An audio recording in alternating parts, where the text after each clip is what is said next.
ამაში არის დაახლოებით 5 ლიტრი წყალი და ცოტა გუმას დავუმატებ, გუმატი ბევრი არ უნდა.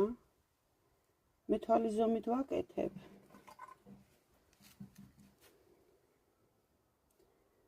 თავარი შეიფეროს წყალი.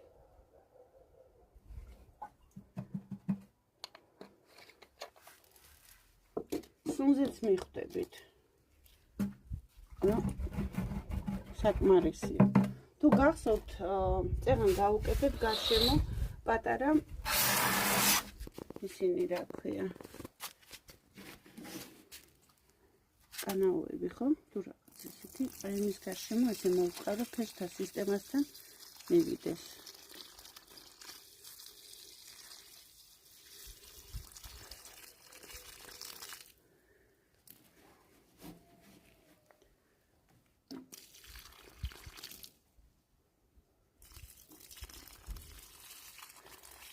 თუ გახსოვთ, ბლომად წყალში ჩავრგეთ და ეხაც ბლომად წყალს საკმაოდ არ ვინანებთ წყალს.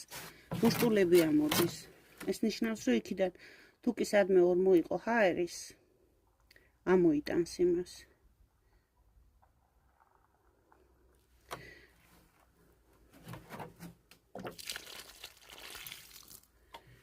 დარჩენილ მასას ვიხმარ ვარდან. ვარდი ყოველთვის მადლიერია ორგანულ გამოკვებაზე.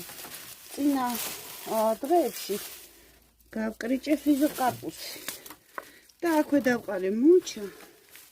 აქვე დავყარე და მულჩის სახით გამოვიყენებ ახლა მის გადანაჭრელებს. ეს პირველი პერიოდისთვის, რომ როდესაც მიწა სველდება და მე მზიადგება, სკდება ეს მიწა. და შემდეგ ადვილად აღწევს შიგნით სიცხე, ფესვებთან პირდაპირ. და სასურველია, რომ დასაწყისისთვის ეს ადგილი ასე ძალიან სიბუქა და საკმარისია, რომ დავიცვა. და რეალურად მულჩის ზომა ისე, რასაც მულჩა ქვია, 5 სანტიმეტრზე ნაკლები უკვე გადამხმარდა და კეპურ მდგომარეობაში რომ არ უნდა იყოს.